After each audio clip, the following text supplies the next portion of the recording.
And on this episode of God Has a Sense of Humor, we have this from slashfilm.com. Killers of the Flower Moon was almost the biggest loser in Oscar history. That was one of the most boring, nonsensical, ridiculous movies I have ever seen in my life. Took me like 2 days to watch. I had to keep taking breaks. It was mind-numbingly boring. Every second of this movie. And at the end, makes no sense at all. But let me get into the article first. It was a rough Oscar night for Martin Scorsese fans, despite Killers of the Flower Moon being nominated for 10 Academy Awards this year. I'm of the belief now where someone like Martin Scorsese's name holds so much weight that they'll just give him award nominations just because he shows up. It somehow managed to lose every single one of them. Even Best Actress, which many assume would be a shoo-in for Lily Gladstone. Thank God this woman didn't win the award. Can you imagine what she would have done? I know what she would have done. She would have took 10 minutes up there and just talking about the plight of Native Americans, talking about the underrepresentation of Native Americans, the lack of Native Americans in all aspects of Hollywood. Listen, you tub of pudding, am I a casting director?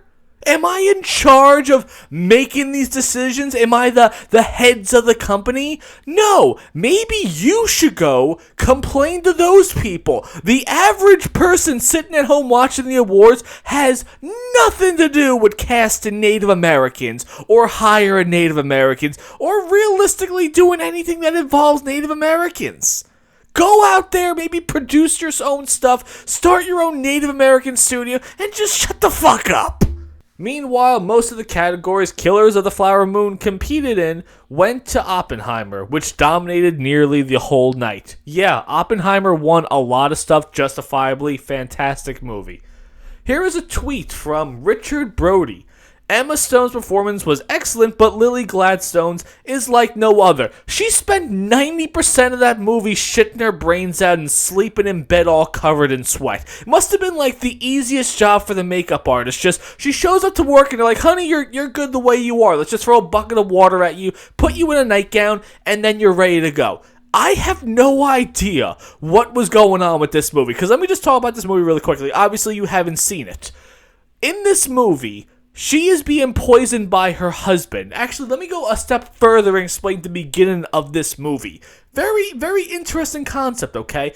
In the beginning of this movie, it shows that the Native Americans are doing fantastically well, because apparently they own like 1,000 acres of oil wells or something like that, though. So here's what the white people decided to do. They said, okay, we're going to start marrying Native Americans, and then we're going to start killing them off. And then we are the ones that are going to inherit all the lands and all the wealth and all the residual income and shit like that, though. So that's what this movie was about, though. All these Native American women are being married off to all these white men.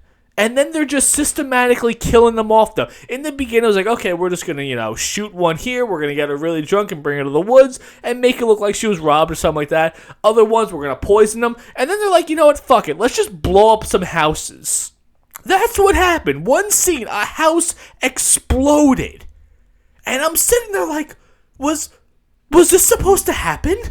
So, you got Lily Gladstone's character. She's married to DiCaprio in the movie, okay? Yeah, I forgot what she had in that movie, okay? She had some kind of sickness that was just killing off the Native Americans. I think it was called, like, wasted illness, which is just dying of diarrhea. So, DiCaprio has been poisoning her. I don't even think he knew what was going on. They're like, hey, just keep giving her this medicine. It'll make her better. And for like 5 years, because they tell the passage of time through them having more kids, she's just been shitting her brains out and sleeping in bed covered in sweat. And somehow they have more children? It's like he walks in there, hey, honey, it's time to have sex. Like, can you imagine what that even smells like at this time? Like, I cannot imagine having sex would be my main priority. It's like, oh, my wife is wasting away. Up, time to put it in her. I digress. In a strange way, the sheer amount of nominations makes the loss sting even more. Yeah, that's pretty bad. That's a really bad. 0 and 10 is not a good ratio. The set design was beautiful. I don't think there was a single bit of CGI in this entire movie. I bet they built this entire town. It looked absolutely gorgeous. The first 10 minutes of this movie was phenomenal.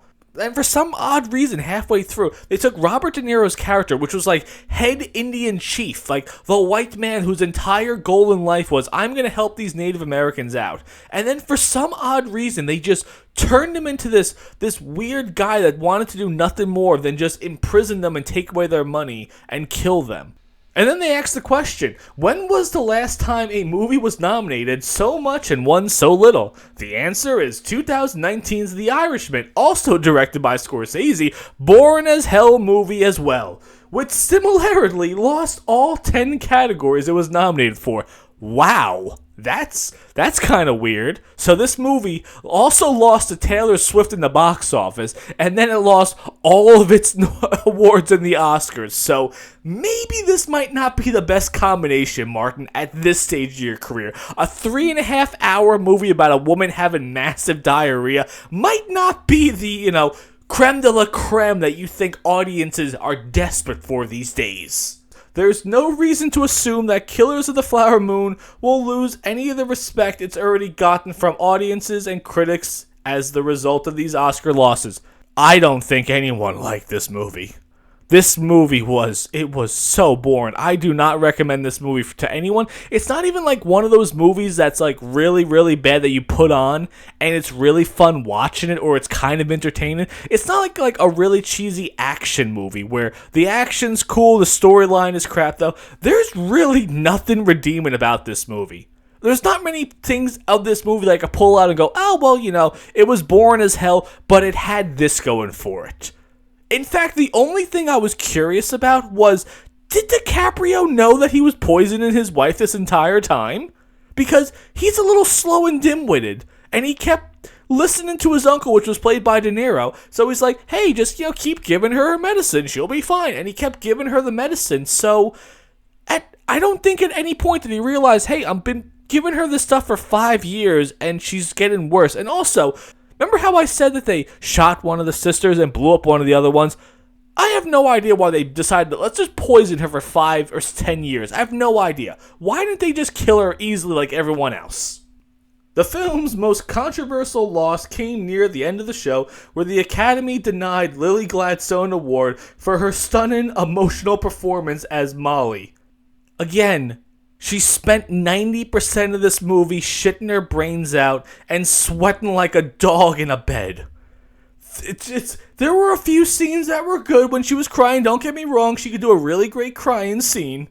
But other than that, there wasn't really much to pull from this movie. Then it goes on to say, I found this really interesting, Molly, an Osage woman who nearly lost everything she holds dear at the hands of the greedy, cruel William Hale, played by De Niro, and his cowardly nephew, Ernest Burkhart, played by DiCaprio. Gladstone's character might not get the most screen time, but she's very much the heart of the film. Okay, so she didn't get that much screen time, but let's just give her an award. You see how that sounds right there? When you say might not get the most screen time, you're right. Out of those 3 characters, she got the least amount of screen time. The story really wasn't about her. I keep saying this. She was in the bed most of this movie. There was a point where, she was walking around, and as soon as she got sick, she was done. She was done for the rest of the movie. It was about DiCaprio. It was about De Niro. It was about them having this plan to get all the land from the Osage people. She just so happened to be one of them. So when you say she didn't get them a screen time, yeah, I can see why she didn't get the award then. She's the one who lingers most in viewers' hearts long after the credits roll. If anyone deserves the win, surely it was her. Why? 'Cause she's Native American? Last I checked, your race does not guarantee you a win in anything. And that's the problem with this movie. That they had a lot of awards because they had a lot of Native Americans, and all they did was preach about how great these people were, and oh, what a plight it was that they got all their land taken away from the evil white man. That's what the movie was. It was whitey bad, natives good, and that was it. The article ends with, Gladstone might not have gotten to be the first Native American actor to ever win an Oscar, but there is no doubt over her talent or the bright career still ahead of her. I wonder her career going forward, is she always just going to be the Native American, or is she just going to be an actress that just so happens to be Native American? Because those are two vastly different things, and if she's just going to play Native Americans for the rest of her career, I'm out. Like, I don't need to be preached to the entire time. I want to jump over to an article from Entertainment. This is called Killers of the Flower Moon star Lily Gladstone slams Yellowstone's delusional portrayal of the American West. She's just an activist at this point. The 37-year-old Native American actress plays a central role in Martin Scorsese's epic film The Killers of the Flower Moon. But Gladstone wasn't able to pick and choose the parts she took on in Hollywood. That's why she understands why so many of her peers have ended up on Taylor Schreiner's violent Western soap opera. No offense to the native talent in that, Gladstone said in a recent New York Times Magazine interview, I auditioned several times, that's what we had. So, you could only be in roles that are written as stereotypical Native Americans, right? I mean, isn't that kind of an insult that Martin Scorsese hired you to play a Native American in a Native American story then? He didn't just write a regular movie and casted you as the character that just so happened to be Native American. He wrote a Native American movie and casted a Native American woman. So, that's what we had, she said. So you're just going to live your career as a typecasted victim. Is that what you're going for here? Is typecasted victim how you see yourself in Hollywood? Although television has seen a recent surge in indigenous stories featuring indigenous actors, often from indigenous creators. Okay, I see the problem here. Maybe just fucking hire people for their ability, not because they come from some kind of tribe somewhere. I don't understand this. Why is this a thing? Just hire the best people. Look at the critically daring Reservoir Dogs. There's a Reservoir Dogs TV show? When did that happen? And the 2-season comedy Rutherford Falls. What is that? So you named 2 shows that seems like they're all Native American everything. And I've never heard of either one of those. So who knows how good those shows are doing right now. These voices have historically been absent from the mainstream media. I'm not a fucking casting director, you moron. Maybe go bitch to them. Maybe, like I said, start your own studio. You ever think about that? If you can't do it in Hollywood, the stereotypical way of auditioning and getting casted and getting an agent, just start your own company then. It's all you have to do. It's so simple now when you have money. But no. Again, professional victims here. That's all you're going to be, Lily Gladstone. Native characters accounted for 1% of all roles, which 1.1% of working TV staff writers were Native. Does that make the product better or worse? I don't understand here. Can Native Americans write or can they not write? I have no idea. I've never once questioned the race of the writer in the room. Just, you do a good job, and people hire you. And you do a great job, and you'll hire you for more things. Sheridan, who is white, calls almost all the shots on Yellowstone. Yeah, that show is thriving right now, and it's on Paramount of all places. Paramount that's like merging with Peacock at this point because they're going bankrupt. And Yellowstone is still going strong. Yeah, I wonder why. The series has been criticized for depictions of violence against indigenous women who experience proportionally higher rates of violence and murder, as well for white appropriation of native spiritual practices. I don't give a shit. Like, when I watch The Wire, do I question the amount of black people that die in it? When I watch The Sopranos, I'm like, wow, a lot of white people die in this show. Like, who the fuck cares? Just write something good. But no. Again, professional victims, 1% of all roles, and 1.1% of all the working staff writers in Hollywood. That's the only number they're going to keep cramming down your throats, people. And because this movie lost, we're not going to see the surge like they're expecting. That's what I thought they were expecting, okay? They thought they were going to crush the Oscars. And Martin Scorsese was going to take a knee to all the Native Americans there and go, this award is for you, for all of you out there. You have a chance now because I wrote a movie about Native Americans being shot, blown up, and crapping their pants in bed. You now have a voice. I hear you. Woo! What a ridiculous person this tiny man is. Gladstone told New York that she was nervous about accepting the part of DiCaprio's wife in Killers of the Flower Moon since the story documents a dark, gruesome page in Osage history. Okay, don't take it then. Why? You realize that these bad things are not happening to you, right? When you're in a movie, the bad shit's not really happening to you.